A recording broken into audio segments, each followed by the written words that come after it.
썬킴의 거침없는 중국사 신화시대 청나라 행복한 그로써 프롤로그 중국사는 옆집이 아니라 옆구리다. 중국은 멀어 보이는데 현실은 다르다. 우리 역사, 동아시아 질서, 심지어 전쟁의 방향까지 중국이라는 거대한 판이 움직일 때 같이 흔들렸다. 그래서 중국사를 배운다는 건 남의 집 구경이 아니라 우리 삶의 바닥을 이해하는 일이다. 그리고 중국사는 한마디로 요약된다? 통일피대와 부패반란 분열 재통일, 이 루프가 수천 년 동안 반복된다. 중국사를 어렵게 만드는 건 사건의 개수가 아니라 이 반복 구조를 바꿔서다. 구조만 잡히면 이름이 많아도 길을 잃지 않는다. 1장 신화의 시대 중국은 이렇게 최상관을 세팅했다. 책은 맨 처음부터 역사책답지 않게 신화로 출발한다. 왜냐? 중국의 통치 논리와 질서관이 신화에 박혀 있기 때문이다. 일방어 세상은 원래 혼돈이었다. 반고가 하늘과 땅을 가르고 세상이 열린다. 이 서사는 중국의 기본 정서를 깐다. 세상은 처음부터 정돈된 게 아니라 누군가가 질서를 만들어야 한다. 질서는 그냥 오지 않는다. 힘과 노동으로 갈라야 생긴다. 이 여와 사람은 만들어진 존재다. 여와가 인간을 만든다. 여기서 중요한 건 인간을 자연 발생이 아니라 창조물로 본다는 점이다. 인간은 그냥 존재하는 게 아니라 만들어졌고, 그래서 교육교화 제도로 다시 빚어질 수 있다는 발상이 이어진다. 이게 훗날 유가적 국가 운영의 교육 신분으로 연결된다. 3. 요순시대 착한 리더의 모델을 박아넣다. 요임금과 순임금은 태평성대의 아이콘이다. 핵심은 세습보다 덕을 강조하는 이상 모델을 심어놓는 것. 현실에서 왕위는 대부분 세습인데도 중국은 계속 덕치를 말한다. 즉 현실은 폭력인데 명분은 도덕인 나라가 된다.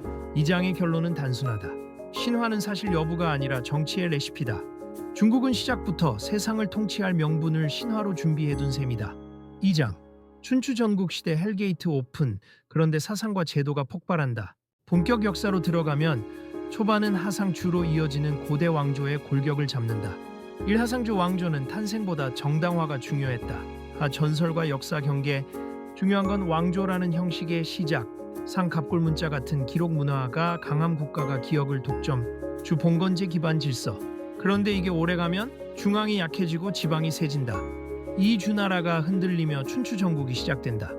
질서가 부서질 때 영웅이 튀어나온다. 중앙이 무너지자 각자 도생 모드. 이때부터 중국사는 전쟁사이면서 동시에 정치 시스템 개발사가 된다.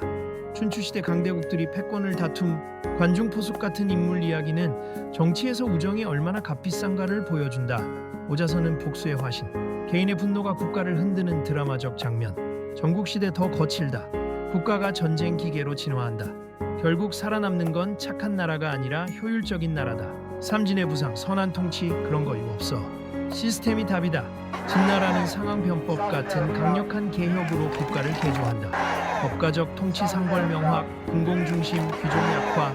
국가는 가족이 아니라 조직이 된다. 4. 진시황의 통일 중국 최초의 통합 운영체제 설치. 드디어 통일. 진시황은 단순한 정복자가 아니라 표준화의 광인이다. 도량형, 문자, 도로, 행정구역. 통일국가의 운영체제를 깔아버린다. 황제가 직접 통치하는 중앙집권 강화도 이때 강해진다. 그런데 문제는 늘 같다. 너무 세게 조이면 부러진다. 5. 진의 붕괴, 폭주한 중앙집권의 종말. 진시황 급사 이후 권력 공백 가혹한 통치의 후폭풍. 반란이 터지고 진은 너무 빨리 무너진다. 여기서 중국사의 첫 공식이 나온다. 통일의 기술과 통치의 기술은 다르다. 정복은 빠를 수 있지만 유지에는 숨쉴 구멍이 필요하다. 3장 초한지 앤 삼국지. 영웅의 시대가 아니라 권력 운영의 시대. 이 장은 이름만 들어도 영화가 자동 재생된다. 초한지 그리고 삼국지. 하지만 포인트는 누가 멋있냐가 아니라 누가 더 오래 굴러가는 시스템을 만들었냐다. 1초한지 한국 vs 유방. 전쟁 천재가 운영 천재에게 진다. 한국 강하고 멋있다. 그런데 너무 영웅적이다. 유방 허술해 보이지만 사람을 쓰고 판을 읽는다. 초한지의 결론은 잔인하다. 전투력이 아니라 조직력이 왕조를 만든다. T1 제국은 유연한 중앙집권으로 버틴다. 한나라는 진의 실패를 학습한다. 너무 빡세게 조이지 않고 그러나 중앙집권의 뼈대는 유지한다. 이게 오래간다. 3. 한무제 흉노 격파와 실크로드. 밖으로 뻗는 제국. 한무제는 대외 확장으로 제국의 체급을 올린다. 흉노 압박, 실크로드 개척은 중국사가 단지 중국 내부 이야기가 아니라 유라시아 네트워크 이야기라는 걸 보여준다. 4. 사마천 역사를 쓰는 자가 권력을 찌른다. 사마천의 등장은 사건이 아니라 문명이다. 역사가 개인의 기록을 넘어 국가의 기억이 되고 국가의 기억은 다시 권력의 정당성을 만든다. 오왕망의 신나라 후한 그리고 망조의 냄새. 한이 무너지고 잠깐의 왕망시대가 지나고 후한이 이어지지만 결국 또 흔들린다. 왜? 귀족 외척환관 지방호족의 기득권 게임. 농민이 못 버티고 폭발. 육황건적에 난 민심이 무기 들면 왕조는 끝이다. 황건적에 나는 신호탄이다. 후한은 실질적으로 여기서 끝났다. 7삼국지 세 나라보다 더 중요한 건 누가 승자인가? 삼국지는 유비조조 송원의 드라마처럼 보이지만 책은 딱 찍는다. 정사 기준의 최종 승자는 유비가 아니다. 적벽대전은 전쟁의 하이라이트. 하지만 결승선을 밟는 쪽은 따로 있다. 사마에. 조조도 유비도 아닌 끝까지 버티고 권력 구조를 장악한 사마의 라인에서 결국 진으로 이어진다. 삼국지는 이렇게 정리된다. 주인공은 이야기가 만들지만 승자는 구조가 만든다. 4장. 분열의 중국 대륙. 쪼개진 중국은 더 헷갈리지만 더 중국답다. 삼국 이후는 정신이 아득해진다. 56국 남북조 이름부터 시험 문제 느낌. 하지만 이 구간이 중국사의 핵심 근육이다. 56국 북방민족이 들어오면 중국은 변형된다. 이 시기는 혼란 그 자체. 하지만 중요한 장면이 있다. 북방 유목 반유목 세력이 중원으로 들어오며 한족 중심의 질서가 뒤섞이고 중국이라는 정체성이 재조립된다. 이 불교의 중국 유입 혼란이 종교를 부른다. 안정된 시대엔 사람은 먹고 살기 바쁘다. 하지만 혼란이 길어지면 사람은 살아야 할 이유를 찾는다. 불교가 이 틈에서 깊게 들어온다. 삼남북조 분열이 두 개의 중국을 만든다. 남과 북이 서로 다른 체제 문화로 굳어진다. 이 격차가 훗날 통일 왕조가 등장할 때도 계속 영향을 준다. 사수 다시 통일. 그런데 너무 급하게 달리면 엔진이 터진다. 수나라가 통일을 해낸다. 하지만 수양제의 과도한 토목, 전쟁, 무리수로 왕조는 스스로 무너진다. 여기서 또 나온다. 중국사의 두 번째 공식, 대형 공사 무리한 원정 세금 폭탄. 이 콤보는 왕조를 진짜로 죽인다. 5당 중국 역사상 최강의 제국, 그리고 내부 균열. 당나라는 완성형 제국처럼 보인다. 하지만 완성형일수록 균열도 치명적이다. 권력 다툼 형제끼리의 피바람, 고구려 원정 실패 같은 대외 리스크. 측천무후 여황제의 등장은 당이 강했다의 증거이자 당이 흔들렸다의 증거다. 당 현종 양귀비 사랑 이야기는 달콤하지만 제국은 로맨스로 굴러가지 않는다. 양귀비가 당 멸망의 원인이라기보다 이미 썩어가던 구조 위에 불붙은 상징으로 보는 게 더 정확하다. 어쨌든 당은 무너진다. 5장. 송과 몽골의 원돈으로 평화를 샀더니 칼든 이웃이 커졌다. 당이 무너지면 또 분열. 5대 19. 말 그대로 막장 드라마. 그런데 송이 등장해 중국을 교통정리한다. 일송나라 전쟁보다 행정, 무장보다 문치. 송은 군사력이 강한 나라가 아니라 행정경제 문화가 강한 나라다. 그 대신 약점이 생긴다. 군사력이 약하면 외교는 돈이 된다. 그래서 돈으로 평화를 산다가 송의 운명이 된다. 이 송의 딜레마 풍요는 쌓였는데 방패가 얇다. 송은 내부는 풍요롭고 문화는 꽃피는데 북쪽의 강자들에게 계속 흔들린다. 결국 송은 무너지고 남송으로 명맥을 잇지만 끝은 정해져 있다. 삼몽골 칭기즈칸이 판을 뒤집는다. 몽골의 등장은 중국 내부 왕조 교체가 아니라 유라시아 전체 재편이다. 칭기즈칸의 몽골 제국이 금과 남송을 차례로 압살한다. 사원나라 왜 100년도 못 버텼나? 정복은 빠르다. 통치는 어렵다.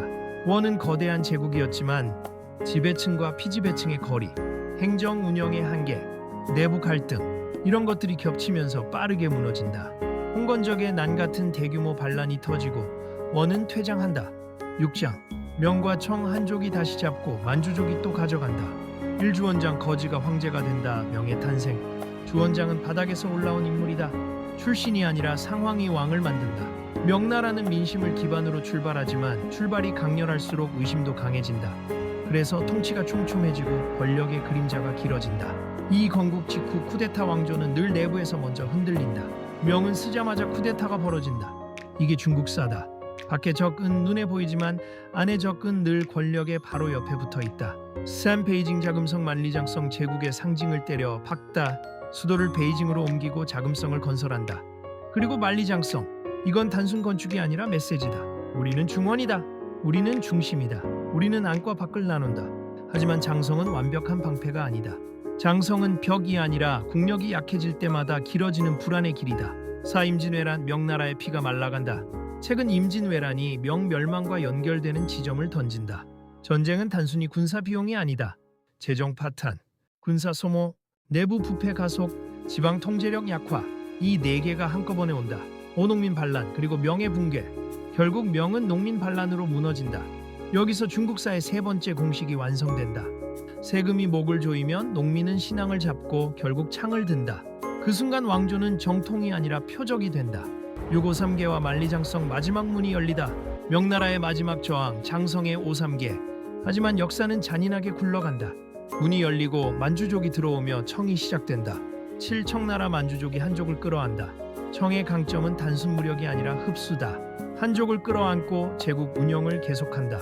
그리고 찾아오는 태평성대 강희 옹정건호 융식이 등으로 흔히 묶이는 안정기. 하지만 제국의 크기가 커질수록 유지 비용도 커진다. 풍요는 곧 비대화로 이어지고 비대화는 결국 부패와 경직을 부른다. 활 무너지는 청제국은 내부 문제로 무너진다. 청의 몰락은 한 사건 때문이 아니라 관료제의 경직, 부패, 재정 악화, 외부 충격 서양 세력 등 이 복합으로 온다. 책도 마지막을 무너지는 청나라로 닫는다. 에필로그 무협지에서 시작된 중국사, 결국 인간 이야기로 끝난다. 책이 말하는 매력은 이거다. 중국사는 왕조 연표가 아니라 사람이 욕망을 어떻게 다루다 망하는지에 대한 거대한 사례집이다. 욕망을 제어하면 제국이 유지되고 욕망이 폭주하면 제국이 폭발한다. 그래서 중국사는 멀리 있지 않다.